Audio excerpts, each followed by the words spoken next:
Assalamualaikum warahmatullahi wabarakatuh. Berjumpa lagi di channel Ilham Haryaji, channel yang membicarakan tentang seputar dunia kedokteran dan kesehatan. Dan pada kesempatan kali ini kita akan membicarakan tentang farmakologi sistem saraf otonom. Baik, sebelum memulai materi ini, bagi Anda yang belum subscribe, silakan Anda subscribe channel ini karena subscribe itu gratis dan Anda membantu saya untuk lebih semangat lagi mengembangkan channel kita ini. Baiklah, sistem saraf otonom merupakan suatu sistem yang sangat penting sekali di dalam tubuh kita, di mana kita ketahui bahwa Tuhan menciptakan tubuh manusia ini ya, itu lebih banyak yang tidak bisa kita kendalikan dibandingkan dengan yang bisa kita kendalikan. Contohnya saja bagaimana kita mengendalikan sistem pencernaan ya. Akan sulit sekali apabila sistem pencernaan itu dibuat dengan sistem yang tidak otonom ya. Misalnya kalau kita mengurus makan dari mulai mengunyah ya, menelan makanan, lambung dan sebagainya. Itu baru sistem pencernaan. Belum lagi sistem kardiovaskular misalnya. Bayangkan jika kita harus mengatur detak jantung kita ya dari detik ke detik, tentunya hal ini akan membuat kita tidak bisa melakukan apapun. Jadi begitu indahnya Tuhan menciptakan tubuh kita sehingga kita bisa hidup dengan baik ya tanpa harus stres memikirkan bagaimana fungsi tubuh kita. Jadi bisa kita katakan bahwa hampir sebagian besar sistem di dalam tubuh kita ini itu dikendalikan oleh sistem saraf otonom. Nah, maka dari itu, topik ini merupakan satu topik yang sangat penting sekali untuk kita pelajari dan tentunya akan banyak sekali obat-obatan yang diciptakan untuk mengendalikan sistem otonom ini. Oleh karena itu, Anda harus serius memperhatikannya sehingga nanti Anda bisa memahami bagaimana prinsip kerja dari obat-obat otonom ini. Nah, sebelum kita masuk tentang saraf otonom, tentunya kita harus mengetahui dulu bagaimana pembagian sistem saraf pada manusia. Nah, sistem saraf pada manusia itu terdiri dari sistem saraf pusat dan sistem saraf tepi ya. Jadi sistem saraf pusat ini adalah sistem saraf yang terletak di ensefalon tentunya ya, di kepala kita dan sumsum tulang belakang. Nah, sistem saraf pusat ini dibagi menjadi otak dan sumsum tulang belakang ya. Otak kita sendiri dibagi menjadi otak besar ya. Ada cerebrum, kemudian otak kecil dan sumsum lanjutan ya. Kemudian ada sumsum tulang belakang atau medula spinalis. Nah, itu secara ringkasnya ya. Kemudian selain sistem saraf pusat, ada juga sistem saraf tepi ya. Jadi sistem saraf tepi ini ada saraf somatis dan saraf otonom ya. Jadi saraf somatis ini saraf yang sadar kita kendalikan ya. Sistem sadar artinya di bawah kesadaran kita bisa kita kendalikan kapanpun ingin kita gerakkan mungkin ya. Kemudian ada sistem otonom, ini sistem tidak sadar, ini berjalan secara otomatis. Nah, sistem saraf somatis ini dibagi 12 pasang saraf otak atau kranial dan 13 pasang saraf sumsum ya, sumsum tulang ya. Kemudian di saraf otonom sendiri itu ada dua ya. Jadi ini yang perlu kita ingat bahwa sistem saraf otonom itu ada dua, itu adalah saraf simpatis dan parasimpatis. Jadi sekali lagi saya ulangi bahwa sistem saraf otonom itu dibagi dua, sistem limpatik ya, simpatis maaf, sistem saraf simpatis dan sistem saraf parasimpatis.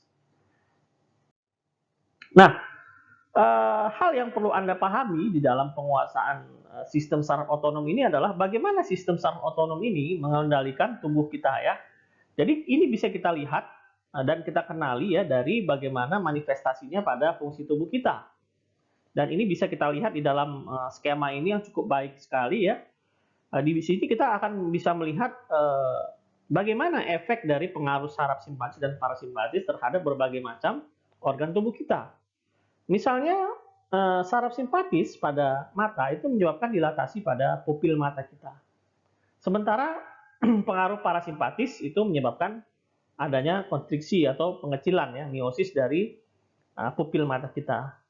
Kemudian untuk kelenjar ludah sendiri seperti kita lihat pada gambar bahwa pengaruh simpatis akan menginhibisi salivasi ya, artinya kalau ada perangsang simpatis maka mulut kita menjadi kering ya. Nah, hal sebaliknya terjadi jika ada pengaruh dari parasimpatis. Di sini bisa terjadi stimulasi dari salivasi. Demikian juga untuk kerja paru-paru ya. Nah, pengaruh dari simpatis sendiri itu menyebabkan relaksasi dari bronkus, ya kan? Jadi bronkodilatasi.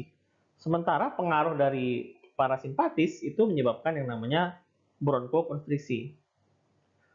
Untuk kerja jantung, kita lihat bahwa pengaruh simpatis ini adalah menyebabkan denyut jantung meningkat atau accelerated heart. Sementara pengaruh parasimpatis itu menyebabkan adanya inhibisi. Jadi kalau sepertinya kita lihat dari kerja organ-organ ini, simpatis dan parasimpatis itu bekerja saling bertolak belakang. Nah, dari mengenal bagaimana fungsi tubuh kita bekerja, kita bisa mengetahui apakah seseorang atau pasien kita ini sedang dipengaruhi oleh saraf simpatis atau simpatis yang lebih dominan bekerja pada tubuhnya. Nah, dengan mengenalinya tadi, tentunya kita bisa mengetahui kira-kira apa yang bisa kita lakukan ya untuk menangani kasus-kasus yang berhubungan dengan perangsangan saraf otonom tadi ya. Nah, selanjutnya yang kita perlu tahu di dalam penguasaan saraf otonom ini adalah neurotransmitter. Nah, kenapa kita harus mengetahui neurotransmitter? Karena obat-obat otonom ini akan bekerja sebagai agonis dan antagonis dari neurotransmitter maupun reseptor dari neurotransmitternya itu sendiri. Nah, oleh karena itu kita harus mengenal apa-apa saja neurotransmitter yang bekerja pada sistem saraf otonom. Nah, seperti kita lihat pada gambar ini, ya, bahwa sistem simpatis itu ada yang namanya daerah preganglionik dan postganglionik, ya. Jadi pada daerah preganglionik itu semua neurotransmitter, baik itu saraf somatis maupun saraf otonom, itu dikendalikan oleh yang namanya neurotransmitter asetilkolin. Ya, jadi di preganglion semuanya dikendalikan oleh asetilkolin. Nah, hal ini akan berbeda setelah postganglion, ya, postganglion dan pertemuan antara saraf otonom ini dengan organ efektornya, ya. Maka pada saraf postganglionik, ya, saraf postganglionik pada sinap postganglionik, maka neurotransmitternya pada saraf simpatis itu berubah menjadi norepinefrin, ya. Jadi yang berubah hanya saraf simpatis saja menjadi norepinefrin. Sementara untuk yang lainnya itu tetap adalah asetilkolin. Jadi norepinefrin atau epinefrin itu identik dengan saraf simpatis. Nah, jika tadi kita melihat neurotransmitternya, tentunya kita juga akan melihat apa reseptornya ya yang bekerja pada sistem saraf ini ya.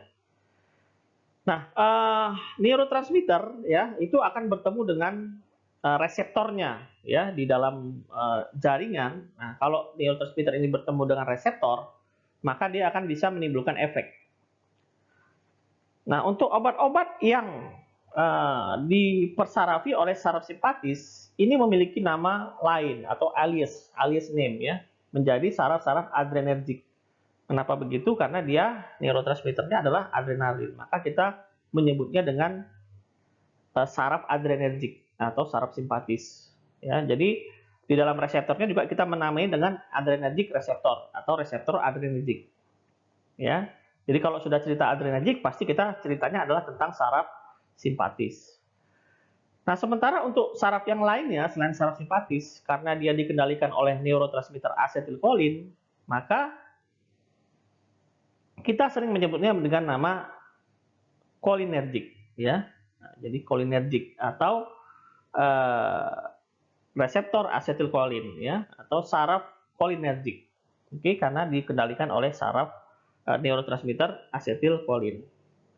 Nah, untuk neurotransmitter adrenergik itu memiliki reseptor yang disebut dengan reseptor alfa dan beta. Ya, jadi ingat bahwa simpatis adrenergik memiliki reseptor alfa dan beta. Jadi kita harus ingat siapa pasangannya ya. Jadi reseptor adrenergik atau epinefrin itu reseptornya adalah alfa dan beta. Sementara untuk kolinergik atau parasimpatis ya, itu reseptornya adalah nikotinik dan muskarinik ya, nikotinik dan muskarinik. Jadi nikotinik dan muskarinik adalah pasangan dari asetilkolin atau saraf-saraf kolinergik. Jadi ini harus kita ingat ya. Jadi kalau sudah nyebut alfa beta itu pasti membicarakan tentang adrenergik atau simpatis. Sementara kalau kita bicara muskarinik atau nikotinik itu pasti akan membicarakan tentang asetilkolin atau kolinergik. Jadi itu hal yang harus kita ingat ya. Nah, di dalam slide ini kita bisa melihat reseptor dari kolinergik, jadi yang dikendalikan oleh asetilkolin, ada nikotinik dan muskarinik ya. Nah, nikotinik sendiri ada nikotinik 1 dan nikotinik 2, sementara muskarinik ada muskarinik 1 sampai dengan muskarinik 5 ya. Sementara untuk reseptor adrenergik ya atau simpatis ya kan, itu memiliki reseptor alfa dan beta ya. Jadi alfa ini ada alfa 1, ada alfa 2, kemudian ada reseptor beta. Alfa 1 juga dibagi menjadi alfa 1A, alfa 1B, dan alfa 1D. Demikian juga dengan alfa 2, ya alfa 2A, alfa 2B, dan alfa 2C. Demikian juga dengan reseptor beta, ya. Jadi ada beta 1, beta 2, dan beta 3.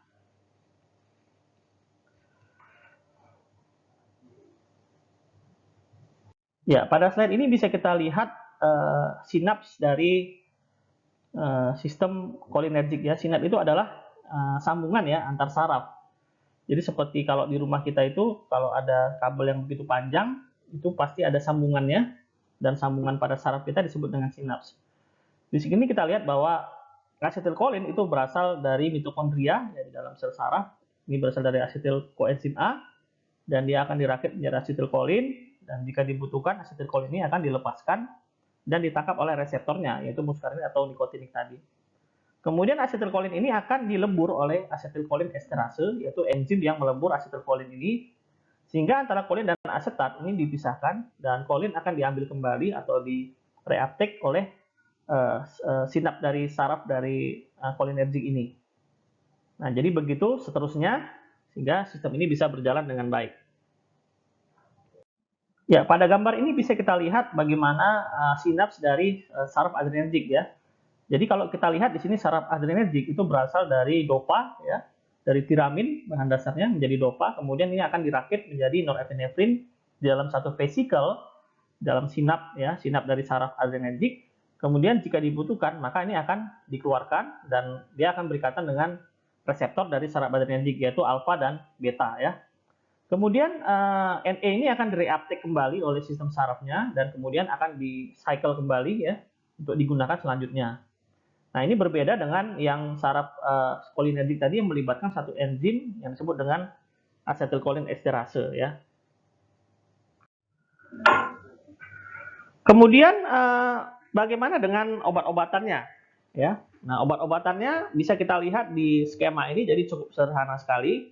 Jadi untuk saraf otonom sendiri kita mengenal ada yang namanya agonis dan antagonis. Maksud dari agonis dan antagonis ini, jika disebut agonis, artinya dia bekerja memperkuat atau sama dengan fungsi fisiologisnya. Saya bisa berikan contoh, misalnya jika satu jaringan ya menghasilkan satu sekret ya atau lendir ya. Nah, jika ada satu obat yang sifatnya agonis, maka jaringan tadi akan menghasilkan lendir yang lebih banyak. Nah, jika dia diberikan obat antagonis, maka lendirnya tadi akan menghilang atau kering begitu ya. Jadi berlawanan. Nah, pada skema ini kita bisa melihat adanya agonis dan antagonis dari sistem kolinergik ya. Nah, jadi ini agonis, ini ada pilokarpin contohnya, kemudian ada asetilkolin, tentunya ini sebagai agonis ya. Dan kita bisa melihat juga di sini ada suksinilkolin. Kemudian ada obat-obat yang sebagai antagonis ya, misalnya ada atropin dan nikotin ya.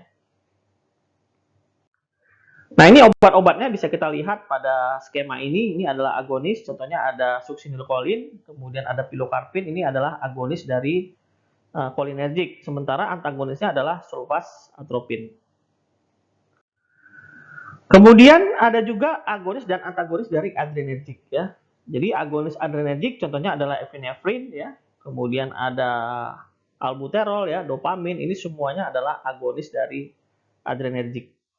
Sementara untuk antagonis dari adrenergik sendiri itu contohnya adalah propanolol, ini obat jantung ya. Bisa kita lihat ada prazosin ya.